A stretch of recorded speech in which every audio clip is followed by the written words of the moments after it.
Hi friends, welcome back to NCERT in Telugu. ప్రీవియస్గా మనము అసలు యూరోప్లో ఈ నేషన్ యొక్క ఐడియా ఎలా ఉంది అండ్ అది ఎంతమందిలో స్ప్రెడ్ అయింది, ఏ ఏ కమ్యూనిటీస్ అండ్ ఏ ఏ సెక్టర్స్ ఆఫ్ ద సొసైటీకి స్ప్రెడ్ అయింది, తర్వాత నేషన్ బిల్డింగ్కి ఎవరెవరు చీఫ్ మినిస్టర్స్ కానీ కింగ్స్ కానీ ఎవరెవరు సపోర్ట్ చేశారు, అండ్ ఫైనల్గా జర్మనీ కానీ ఇటలీ కానీ ఇలా ఒక నేషన్ ఫార్మింగ్ అనేది చూసాము. సో ఇప్పుడు ఆ నేషన్ని విజువలైజ్ చేసుకోవడానే ఈ చాప్టర్ అనమాట. సో నేషన్ ఫార్మింగ్ అంటే అందరికీ తెలుసు, వాళ్ళు టెరిటరీస్ని ఎనెక్స్ చేయడం జరిగింది అండ్ అలాగే ఒక పెద్ద నేషన్ కింద ఫామ్ అయింది. ఇప్పుడు ఫర్ ఎగ్జాంపుల్ నేను భారత్ మాతాకి జై అంటాను అంటే ఇప్పుడు భారత్ మాత అంటే మీకు ఎమ్మటే ఒక పిక్చర్ అనేది మీ మైండ్లో అవుతూ ఉంటుంది.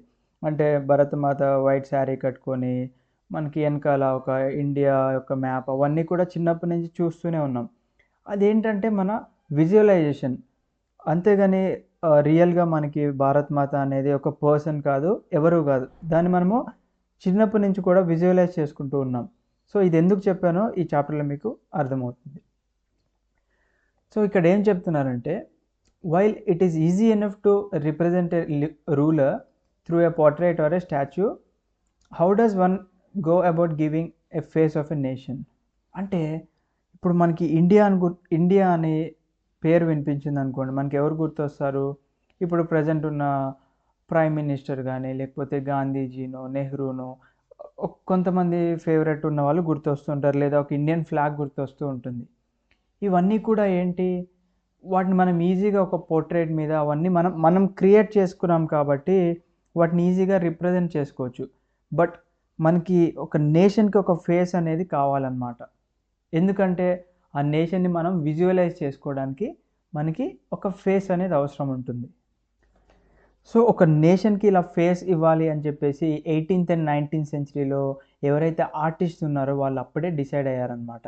వాళ్ళు ఏమనుకున్నారంటే పర్సోనిఫైయింగ్ ఏ నేషన్ అని చెప్పేసి అన్నారు. అంటే ఒక నేషన్ని ఒక పర్సన్ లాగా మనం ట్రీట్ చేయాలి. అంటే ఒక ఫీమేల్ ఫిగరో ఒక మేల్ ఫిగరో ఏదో ఒకటి ఊహించుకునే విధంగా ఒకటి క్రియేట్ చేయాలి మనం అని చెప్పేసి అప్పట్లో ఆర్టిస్ట్ డిసైడ్ అవ్వడం జరిగిందనమాట.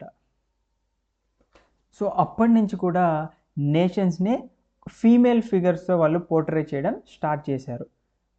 నేను చెప్పాను కదా, మన ఇండియా చూసుకున్నట్లయితే భరతమాత గుర్తొస్తూ ఉంటుంది. అదేవిధంగా మనకి ఎప్పటి నుంచో ఈ ప్రాక్టీసెస్ అనేవి వస్తూ ఉన్నాయన్నమాట. ఆర్టిస్ట్ ఇలా ఒక ఫీమేల్ ఫిగర్స్ని పెట్టడం జరుగుతూ ఉంది. So the female form that was chosen to personify the nation did not start for any particular women in real life. అంటే రియల్ లైఫ్లో ఉన్న విమెన్ని బేస్ చేసుకునే వాళ్ళు ఎవరు కూడా ఇలాంటి ఫీమేల్ ఫిగర్ని తీసుకోలేదు. ఇవన్నీ కూడా ఊహించుకున్నాం అనమాట.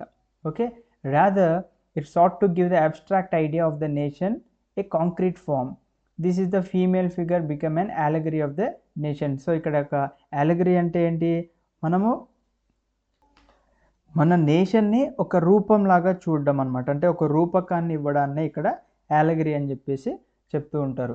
సో ఇది మనము ఫ్రెంచ్ రెవల్యూషన్లో చూసుకున్నాము. ఒకసారి మీకు చూపిస్తాను. సో ఇది 9th క్లాస్ టెక్స్ట్ బుక్లో ఫ్రెంచ్ రెవల్యూషన్. ఇక్కడ ఏమి ఇచ్చారు, the painting is a female allegory of liberty, that is the female form symbolizes the idea of freedom. మనకి ఇక్కడ ఒక ఫీమేల్ ఉన్నారు, ఈమె చేతిలో ఒక రాడ్ లాగా ఉంది, పైన రెడ్ క్యాప్ ఉంది, కింద బ్రోకెన్ చైన్స్ ఉన్నాయి, అండ్ ఇక్కడ ఏదో స్క్రిప్ట్ లాగా ఒక పేపర్స్ ఉన్నాయి. సో ఫ్రాన్స్ గుర్తురాగానే అంటే ఫ్రెంచ్ రెవల్యూషన్ తర్వాత వీళ్ళందరూ కూడా మనకి ఊహాత్మకంగా అంటే మన కంట్రీని రిప్రజెంట్ చేయడానికి, అంటే ఫ్రాన్స్ని రిప్రజెంట్ చేయడానికి ఒక ఫీమేల్ ఫిగర్ అనేది ఉండాలి. కాబట్టి ఇక్కడ ఉన్న ఫిగర్లో ఒక ఊహాత్మకమైన పిక్చర్ని విజువలైజ్ చేసుకోవడానికి ఈ పెయింటింగ్ గీయబడింది అప్పట్లో ఉన్న artist.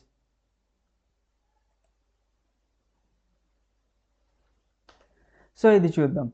You will recall that during the French Revolution, artists used the female allegory to portray ideas such as liberty, justice and the republic. So already మనం చూసాం కదా. అలాగే వాళ్ళు పోస్టేజ్ స్టాంప్స్ కూడా వేయడం జరుగుతుంది అనమాట. సో ఇక్కడ ఇచ్చారు చూడండి, postage stamps of 1850 with the figure of Marianne representing the republic of France. So ఈ ఫిగర్లో ఉన్న మహిళ ఒక రియల్ లైఫ్లో ఉన్న మహిళ కాదు, ఊహించుకున్న మహిళ అని చెప్పేసి చెప్తున్నారు. As you would remember the attributes of liberty are the red cap or the broken chain, while justice is generally a blindfolded women carrying a pair of weighing scales. So ఇవి కూడా చూసాం మనం.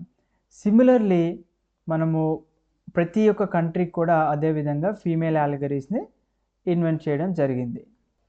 ఎవరు invent చేశారు అంటే artist, ఎవరైతే ఉన్న artist ఉన్నారో వాళ్ళే ఇన్వెంట్ చేయడం జరిగిందనమాట. ఫ్రాన్స్లో మనము ఆల్రెడీ ఒక బొమ్మ చూసుకున్నాం కదా, ఆమె పేరే క్రిస్టిన్ మెరీన్. ఇది ఒక popular Christian name which underline the idea of a people's nation. అంటే ఫ్రాన్స్లో ఉన్న జనాలు వాళ్ళ నేషన్ని విజువలైజ్ చేసుకోవాలి అంటే ఏం గుర్తు రావాలి? క్రిస్టిన్ మెరియాన్ గుర్తొస్తే వాళ్ళ నేషన్ అనేది విజువలైజ్ చేసుకుంటూ ఉంటారనమాట. Her characteristics were drawn from those of liberty and republic, the red cap, the tricolour, the cockade, ఇవన్నీ కూడా చూసాం మనం. Statues of Marianne were erected in public squares to remind the public of the national symbol of unity and to persuade them to identify with it. So మన ఇండియాలో కూడా చూసుకున్నట్లయితే చాలా ప్లేసెస్లో భారత్ మాత యొక్క స్టాచ్యూస్ మనం చూస్తూ ఉంటాం. చూడగానే అరే మన ఇండియా యొక్క అలెగరీ అని చెప్పేసి మనకి గుర్తు రావాలన్నమాట. So Marianne images were marked on coins and stamps. ఇక్కడ చూసుకున్నాం కాయిన్స్ మీద కానీ స్టాంప్స్ మీద కానీ ఈమె యొక్క ఈ బొమ్మలు, ఈ చిత్రాలు కనిపిస్తూ ఉంటాయన్నమాట. ఇప్పుడు మరి మన ఇండియన్ యొక్క కరెన్సీ మీద గాంధీ గారి బొమ్మ కనిపిస్తుంది. మరి గాంధీ మన ఇండియా యొక్క అలెగరీ అంటే కాదు, ఎందుకంటే ఆయన మన నేషన్ని రిప్రజెంట్ చేశారు. అలాగే ఇప్పుడు మోడీ ఉన్నారు, ఆయన మన నేషన్ని ఇప్పుడు రిప్రజెంట్ చేస్తూ ఆయన ప్రైమ్ మినిస్టర్గా ఉన్నారు, అంతేగాని ఆయన యొక్క అలెగరీ కాదు. సో అదేవిధంగా జర్మనీలో కూడా ఒక ఫీమేల్ అలెగరీ ఉన్నారు, ఆమె పేరే జర్మేనియా. So Germania became the allegory of German nation. In visual representations, Germania wears a crown of oak leaves as the German oak stand for heroism. So ఇక్కడ ఆమె తల మీద మనం చూడొచ్చు, ఇక్కడ ఓక్ లీవ్స్ ఉన్నాయి, అంటే ఓక్ ట్రీ నుంచి తీసిన లీవ్స్తో ఈమె ఒక క్రౌన్ లాగా పెట్టుకుందనమాట. అంటే మనకి కింగ్స్ పెట్టుకుంటారు కదా క్రౌన్, అదేవిధంగా. తర్వాత ఈమె చేతిలో స్వార్డ్ ఉంది అండ్ అలాగే ఒక ఫ్లాగ్ని క్యారీ చేస్తుంది. వీటన్నిటికి కూడా ఒక్కొక్క మీనింగ్ అనేది ఉంటుందన్నమాట. అవేంటో చూద్దాం. సో బ్రోకెన్ చైన్స్ అంటే ఏంటి? మేము ఫ్రీ, అంటే ఇప్పుడు ఫ్రీ అయిపోయాం, మాకు స్వేచ్ఛ వచ్చింది, మాకు స్వతంత్రం వచ్చింది అని చెప్పేసి. Breast plate with eagle, symbol of the German empire strength. So ఈమె బ్రెస్ట్ మీద ఇక్కడ ఒక ప్లేట్ ఉంది, విత్ ఈగిల్ ఉంది, చూసారా? అది ఏం సింబలైజ్ చేస్తుంది అంటే జర్మన్ ఎంపైర్ యొక్క స్ట్రెంగ్త్ని సింబలైజ్ చేస్తుంది. క్రౌన్ ఆఫ్ ఓక్ లీవ్స్, పైన మనం చూసాం నెత్తి మీద లీవ్స్, అవి హీరోయిజంని రిప్రజెంట్ చేస్తుంది. స్వార్డ్ చూస్తే readiness to fight, olive branch around the sword. So ఇక్కడ స్వార్డ్ చుట్టూ మనకి ఇక్కడ ఆలివ్ బ్రాంచ్ అనేది ఉంది కదా, అదేంటి? విల్లింగ్నెస్ టు మేక్ పీస్, అంటే ఎప్పుడైతే అప్పుడు మేము శాంతికి కూడా రెడీ అని చెప్పేసి చెప్పడానికి. నెక్స్ట్ మనం ట్రై కలర్ చూసాం, black, red and gold. So ఇక్కడ ఉంది కదా వెనకాల, అదేం రిప్రజెంట్ చేస్తుందంటే liberal nationalist in 1848 banned by the dukes of the German states. అదేవిధంగా రేస్ ఆఫ్ రైజింగ్ సన్, అంటే beginning of a new era. మనకి రైజింగ్ సూర్యుడు ఉదయించినట్టు ఇక్కడ వెనకాల రేస్ కనిపిస్తున్నాయి కదా, అవి. అండ్ ఇక్కడ మనకి బ్రోకెన్ చైన్స్ కూడా ఉన్నాయి. సో ఇవన్నీ కూడా మనకి ఇండివిజువల్గా ఇచ్చారు. ఇక్కడ చూడండి, ఆ బ్రష్ ప్లేట్ కానీ, బ్రోకెన్ చైన్స్ కానీ, స్వార్డ్ కానీ, క్రౌన్ కానీ, ఇవన్నీ కూడా.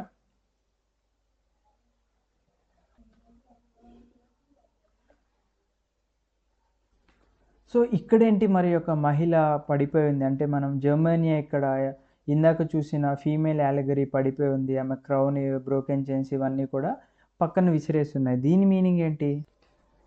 జర్మన్ పీపుల్ ఎవరైతే ఉన్నారో under the king Frederick Wilhelm IV, ఆయన మొనార్క్గా ఉన్నప్పుడు అక్కడున్న పీపుల్ ఎవరైతే ఉన్నారో మన నేషన్ని యునైట్ చేయాలి అని చెప్పేసి వాళ్ళు చాలా కలలు కన్నారనమాట.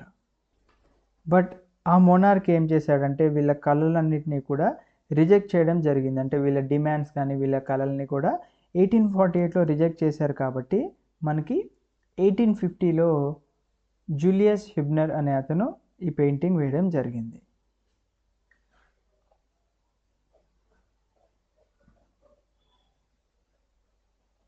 సో ఇక్కడ చూడొచ్చు జర్మనియా గార్డింగ్ ద రైన్. సో ఇక్కడ రైన్ రివర్ అంటే అది మేజర్ రివర్ ఇన్ యూరోప్.